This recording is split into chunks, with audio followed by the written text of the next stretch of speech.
Dos minutos completan las 7 de la mañana. Gracias, Jessy Pérez, la espléndida, por cuidar la imagen del doctor Nieves. Aquí en el rumbo de la mañana. Perdóneme, porque yo no puedo Mínimo pliegue de la camisa o arrugado de la chaqueta es visto por Jessy Pérez. yo no ¿Cómo puedo se llama eso, Domingo Páez? Bueno, ¿Vigilancia estética o atrevimiento? no, atrevimiento no. Cuidando el programa, no es a ti, es programa, el espacio. ¿Y el espacio se le arruga la camisa o al comentarista?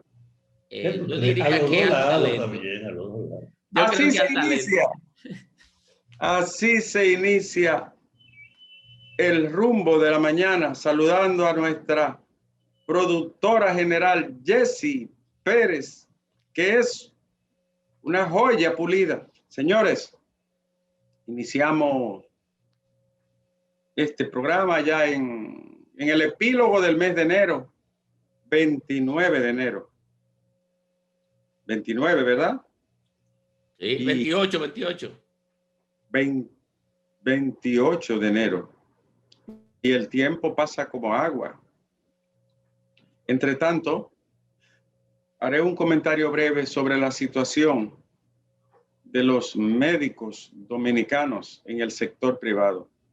He recibido informaciones espantosas, penosas, verdaderas penurias, infravalorado su trabajo, mal pagado y explotados. Hay áreas de la salud privada que producen una explotación medieval en el personal de salud, desalmados y crueles.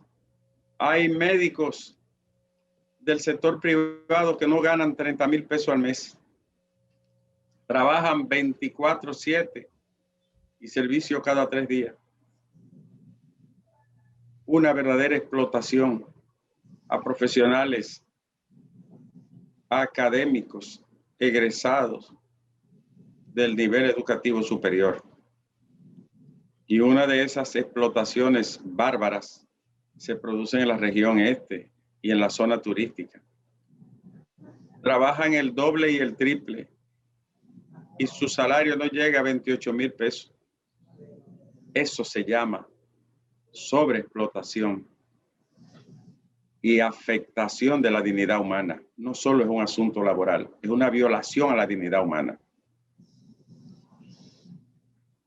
Abundaré más y daré detalles, porque muchas veces se convierten, además de médicos, en personas que tienen que trabajar otras áreas de la salud para ahorrarle dinero a las empresas privadas de la salud y para sobreexplotarse ellos laboralmente. Una crueldad, un abuso, un atropello y una violación al rango más simple de las leyes laborales del país y de cualquier región. Ojo con esa forma de explotación de gente que gana en dólares mucho dinero y paga miseria en pesos de manera injusta. No lo creía cuando lo vi. Necesité documentarme, pero debo de alertar al país de que eso se da y ocurre en todo el sector privado del área de la salud. Y la Asociación Nacional de Clínicas Privadas, que tanto reclama y habla, calla y se hace cómplice de esa explotación y misericordia en un país donde conseguir un trabajo muchas veces es una osadía. Abundaré más, pero quiero dejar bien claro que lo vamos a denunciar con nombres y apellidos y de ser necesario lo enfrentaremos legalmente hablando, porque esa forma cruel y explotadora no se compadece ni con el tiempo ni con la era de los derechos, como dijera Bobbio hace mucho tiempo. Es una obligación del Colegio Médico Dominicano denunciar y enfrentar esa explotación a que someten a muchos de su membresía y que le genera una auténtica humillación desde el punto de vista de la dignidad y de lo poco que persiguen y perciben económicamente. Y en otro punto, se inició ayer el corredor de la Núñez de Cáceres. Las rutas de todo el Gran Santo Domingo, atiborrada de cachivaches y carruajes en condiciones deplorables, nos convierten a la capital dominicana en la capital con peor transporte urbano después de Haití. Caro, malo, ineficiente, contaminante, transporte regido de forma grupal por entes que crean los mismos dueños de sindicatos que no son más que empresas maltrechas, sobre todo para los choferes. El Estado, dueño de las rutas en todos los países, puede llegar a alianzas y acuerdos con empresas privadas para la mejoría del transporte. Eso no es criticable y ocurre en todas las capitales del mundo. De modo que este plan piloto hay que analizarlo y verlo en su función y efectividad en el tiempo. Sacar casi 100 carros de la Núñez de Cáceres es una muestra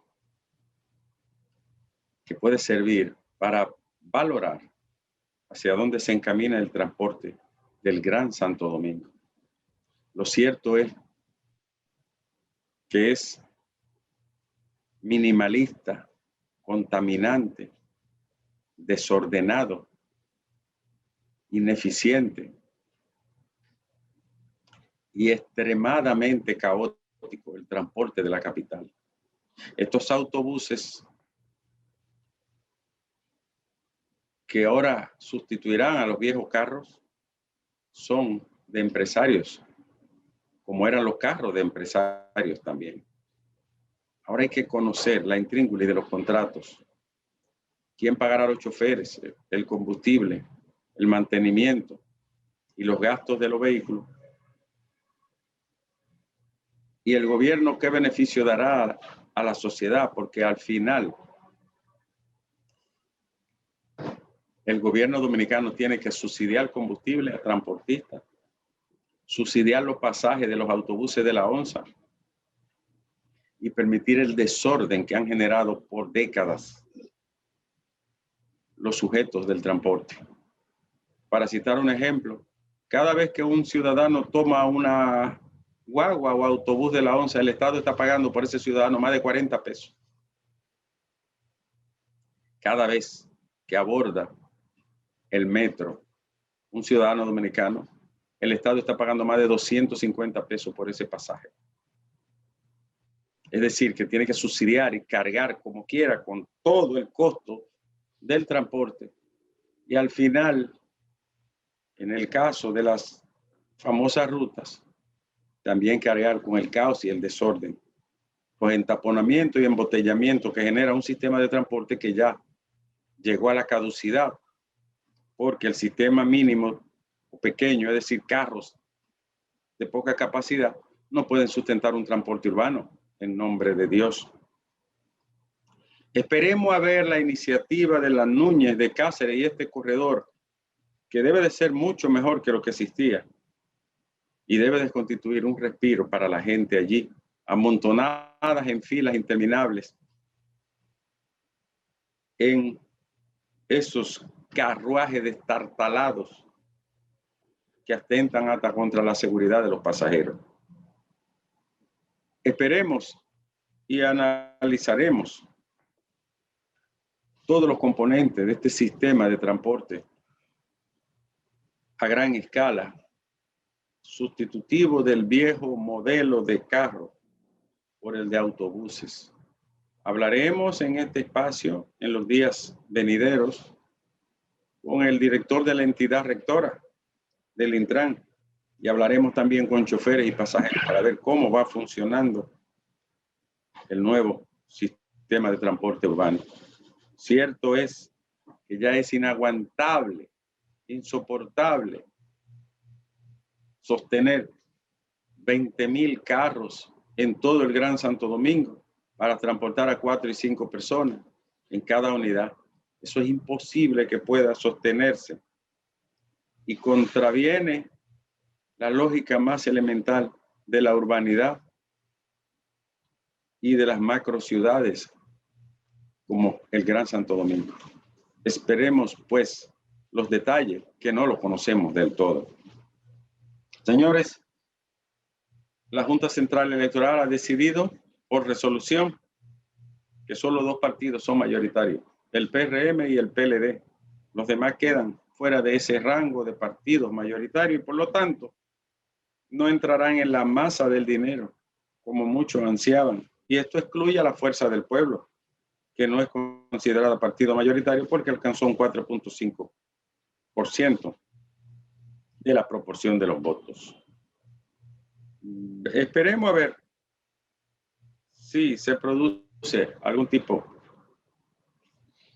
de apelación a la decisión. Pero hasta hoy, solo 2 partidos son mayoritarios.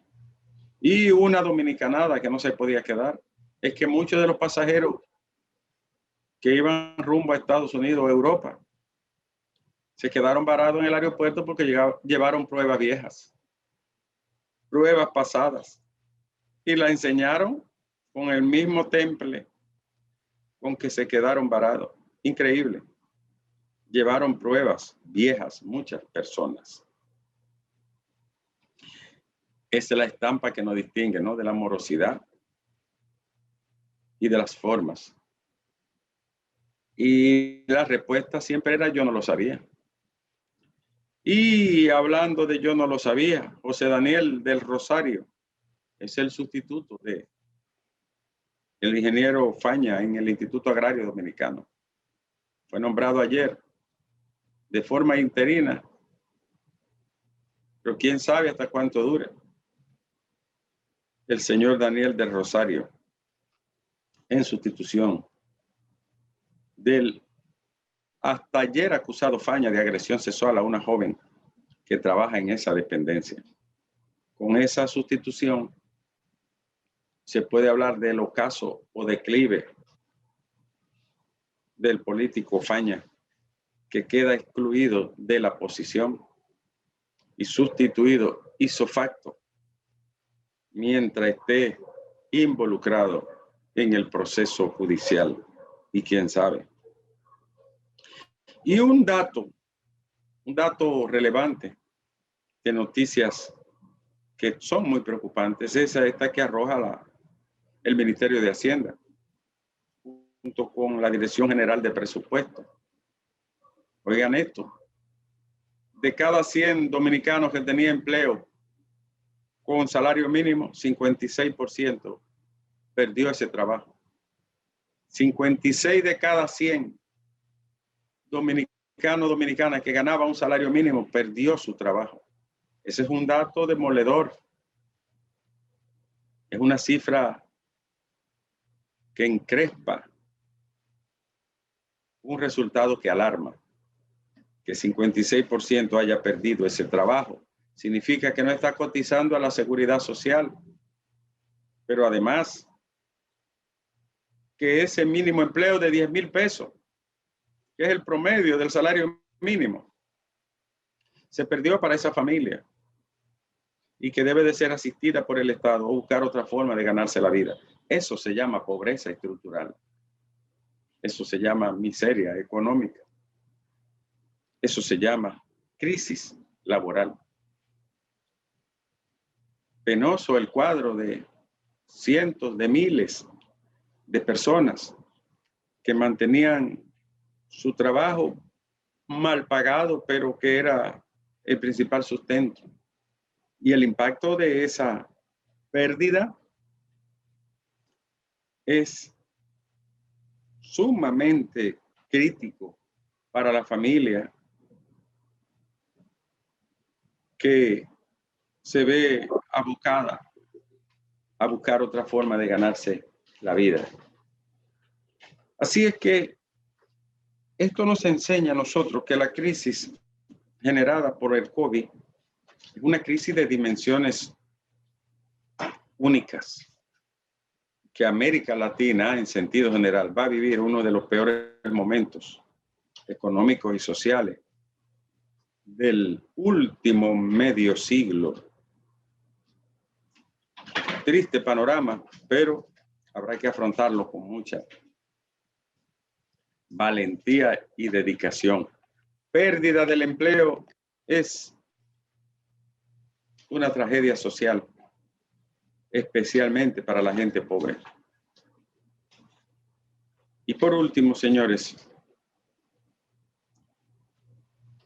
la situación de los recursos naturales. Ayer corrió un video en un municipio del Cibao, donde palas mecánicas destrozaban un pequeño río,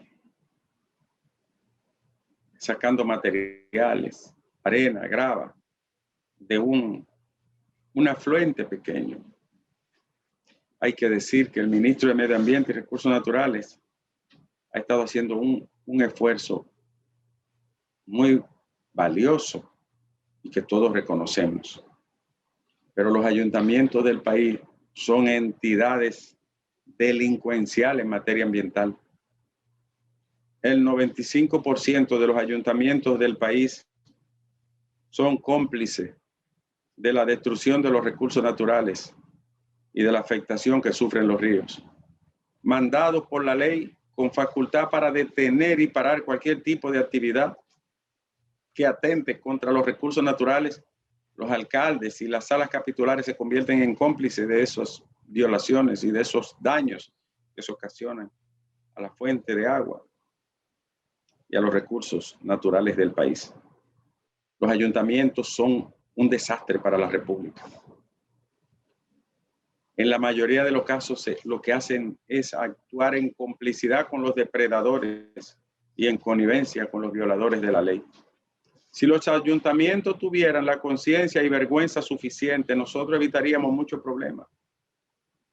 No solo en el manejo de los sólidos, la basura que tiran, los plásticos, y finalmente la depredación de los recursos acuíferos en las cuencas bajas, sacándole material todo el tiempo y de cualquier lugar. Evitaríamos muchos problemas si los ayuntamientos tuvieran un capítulo dedicado a proteger el municipio en ese orden. Pero ¿qué va? Los ayuntamientos se convierten en actores delincuenciales que trabajan paralelo a los depredadores, tanto por comisión como por omisión.